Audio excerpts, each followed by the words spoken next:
Let's break down 6 players to stash before the fantasy playoffs are here. These are players going to be out there on the waiver wire that have incredible overall schedules for the fantasy playoffs that you need to add to your bench right now. All right, so for the purpose of today's video, I did use Draft Shark's strength of schedule tool, which is something that I encourage you guys to go check out. We just adjusted this to weeks 15 through 17, but you can adjust it to the most recent week as well if you guys want to see that. But we'll be looking at just the fantasy playoffs. So these percentages and the brackets that you guys see represent the percentage difference in fantasy points allowed versus what opponents usually score. So the lower value that you see, the harder the matchup will be at that position. But this is a really cool tool. You can go through, look at different positions, and I will be referencing this in a lot of upcoming videos as we get closer to the fantasy playoffs. All right, let's kick the video off with Chris Rodriguez of the Washington Commanders, sitting around 19% rostered. Really nice strength of schedule here for the fantasy playoffs as he faces the Giants, the Eagles, and the Cowboys in 3 straight divisional matchups. So the Cowboys and the Giants, 2 bottom 5 teams in terms of fantasy points allowed to the running back position. And while the Eagles is a tougher matchup, they are good in terms of stopping. They run. They haven't allowed a lot of total rushing yards on the season. They still rank 22nd overall in terms of fantasy points allowed to the running back position. So it's still not an awful matchup. Plus these NFC East matchups, end of the season, you never really know what's going to happen, although I would assume here that it'll probably be a pretty good game for the Eagles. But you got to like this here. And really, we've talked about Chris Rodriguez over the past couple weeks as he has 3 touchdowns in the last 4 games. Last week, got a little bit banged up against the Lions, dealing with that shoulder issue, but he's been practicing in full. Good to go against the Dolphins this week. So I think in general, he's a good player to own right now because overall, over the past couple of weeks, he is the running back on the Commanders getting those red zone looks. We're still seeing, an RB by committee situation here. Ja'Cory Crosky-Merritt, a little bit of Jeremy McNichols sprinkled in as well. Both of those guys getting volume. But Chris Rodriguez, it somewhat feels like he is the lead back here in terms of the committee, but overall, he is a player who could end up having a lot of decent overall games, a lot of good overall floors towards the end of the season in the fantasy playoffs, and is a player that's definitely out there on waivers right now. So if you guys are hurting at the running back position, you're making a playoff push in your league, go ahead and add Chris Rodriguez to your bench. Let's talk about Emari Demercado of the Arizona Cardinals. Tough matchup in week 15 facing the Houston Texans, but then 2 incredible matchups against the Atlanta Falcons and the Cincinnati Bengals. Right now, the Falcons giving up the 4th most fantasy points to opposing running backs, and the Bengals allowing the most fantasy points to opposing running backs. So week 15, we hate that on the road against the Texans. Not going to be pretty, but those last 2 matchups for the Cardinals running backs, amazing. Now, time of recording this, I have no idea what's going on with Trey Benson.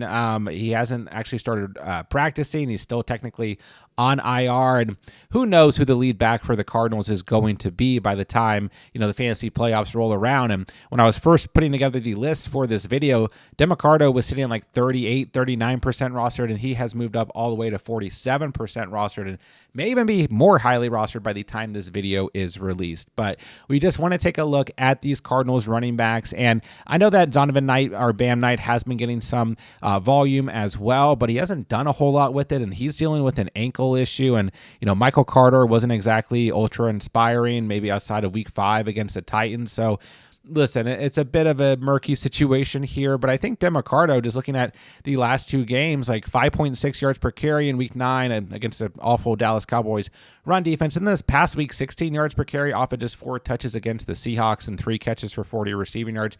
He at least gives you something, right? And, with Marvin Harrison Jr. set to miss time, Kyler Murray probably not playing this season, this Cardinals offense is looking for playmakers. So just keep in mind as we're getting closer to the fantasy playoffs that the Cardinals running backs have amazing matchups in weeks 16 and 17. You may be able to go ahead and stash one of their running backs right now. All right, let's talk about a former Washington Commanders running back. That's Brian Robinson of the San Francisco 49ers, who happens to have double-digit fantasy points in his last 2 games and a rushing touchdown in each of those last 2 games. He's sitting around 33% rostered at the time I am recording this, and you gotta like his playoff schedule, getting the Tennessee Titans in Week 15, the Colts, much tougher as you guys see on the screen in Week 16, but then the Chicago Bears in Week 17. So we look, the Titans are a bottom 5 unit against the running back position in terms of fantasy points allowed. The Bears have moved up to 19th overall, but I don't feel like they're going to stay there, although they've gotten worse against the pass. But overall in the season, they have not been very good against the run, although they have improved as of late. It is still a good matchup. And you got to imagine, end of the season, Niners, Bears, these could be 2 teams, fighting for a playoff spot. So that's got to be a good competitive matchup at the end of the day. So I like Brian Robinson. I think overall he's just a really good handcuff. We talked about him in this past week's waiver video. He's seen some standalone value. They're kind of bringing him in here at the end point of the season to help kind of keep Christian McCaffrey fresh. And we could continue to see, 5, 8, 10 carries for Brian Robinson and some goal line work as the next couple weeks move along here. But ultimately, 2 really good matchups in the fantasy playoffs and a player who's a lowly roster that you guys can go ahead and get on your bench right now. All right, moving to the wide receiver position, let's start with Jalen Nailor of the Minnesota Vikings. He's coming off of a big Week 10 performance, 6 targets, 5 grabs, 124 receiving yards, 8 touchdowns, and 23.4 fantasy points. He's moved up to 10% roster. We look at this playoff schedule. Week 15 gets the Dallas Cowboys, a team currently giving up the second most fantasy points to opposing wide receivers, and he's going to face 2 teams in the bottom 12 against the wide receiver position. He gets the New York Giants, 26 overall against the position, and the Detroit Lions, 21st overall against the position. And we look here, each of these teams have allowed 9 or more receiving touchdowns to the wide receiver position, and 2 of them, the Giants and the Cowboys, 13 or more receiving touchdowns allowed to the wide receiver position. So also, if you guys are rostering players like Justin Jefferson, Jordan Addison, you got to feel good with the fantasy playoffs on the horizon here. And I know Jalen Nailor does this, like he shows up at times, like when Addison's been missing or there's been injuries or whatever, he just has a random game where he pops off.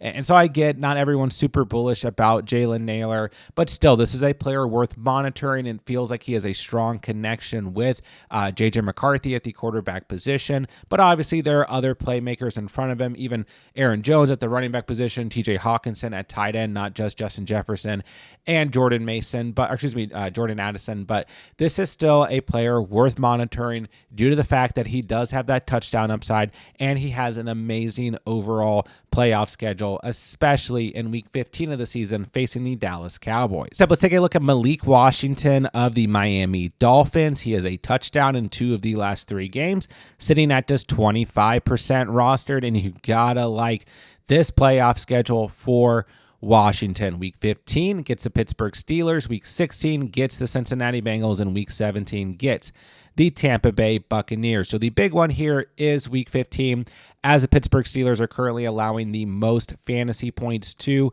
the wide receiver position, the second most overall receiving yards to the wide receiver position, the most receptions in the league to the wide receiver position. So we know that's going to be a great spot. The Bengals are surprisingly, to some people at least, 16th overall against the wide receiver position. They haven't been good by any stretch against opposing wide receivers, but they're so bad against the run, and teams have so much success running the football against them that they rank a little bit better than you may think in terms of fantasy points allowed to opposing wide receivers. Then we obviously see the Tampa Bay Buccaneers here. They are 20th overall in terms of fantasy points allowed to wide receivers. They give up a lot of total receiving yardage to opposing wide receivers, and still a bottom 12 unit in terms of fantasy points allowed to the position. So 3 really good matchups here. Washington is getting some involvement. I know he's not seeing like a crazy high ceiling, a ton of volume or anything, but he is getting some red zone opportunities, and there's just nobody to throw to here outside of Jalen Waddle and Devon A-Chain at the running back position. Whoever's healthy at tight ends getting a little bit of volume. But in terms of wide receivers, it's literally just Waddle and Washington. So hopefully they start to ramp it up here. He's got a good matchup here going into the Week 11 weekend against the Washington Commanders. Then the Dolphins get a bye week. So hopefully he should have some success against that Commanders secondary here in Week 11. Then maybe after the bye week, they start to get him some more involvement. They really should at this point in the season. But regardless, he's very lowly rostered. He's a player worth stashing who could even bring some value in the meantime before the fantasy playoffs are here. But once again, this schedule for him, weeks 15 through 17, is great. And last but not least, let's talk about Jeudy, who will be the most highly rostered player on today's video. But when I was first putting together this list, he was still sitting at like 52% rostered. He's moved up to 61% rostered coming off of a big Week 10 performance, 19.8 fantasy points, 12 targets, 6 grabs, 78 receiving yards, and a touchdown. And he has a heck of a playoff schedule, getting the Bears, the Bills, and the Steelers in Week 17. He could be a true league winner in your guys' fantasy championships going up against that god-awful Pittsburgh Steelers secondary in Week 17.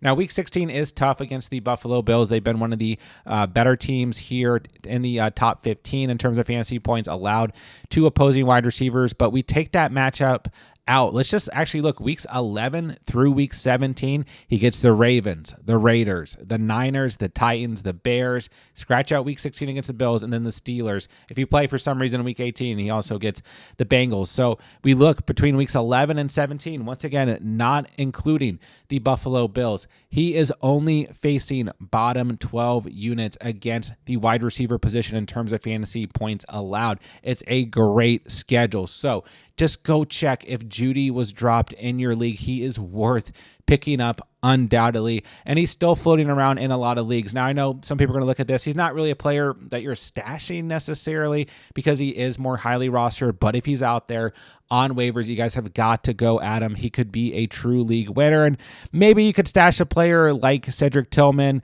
coming off of IR. He's already questionable, so I don't know. There's not really another Browns wide receiver who's lowly rostered that I really trust. Isaiah Bond is also a bit banged up dealing with a foot injury, but this rest of season schedule for the Browns wide receivers, is amazing. And the Browns, believe it or not, are the number one team in the NFL in terms of pass plays per game. And Dylan Gabriel, 32 or more passing attempts in every start this year except for one. They are throwing the football a lot. He just likes to throw the tight end position. Maybe week 10 was a change here. He's going to start throwing to some wide receivers. We'll see. But point being here, this is an amazing playoff schedule.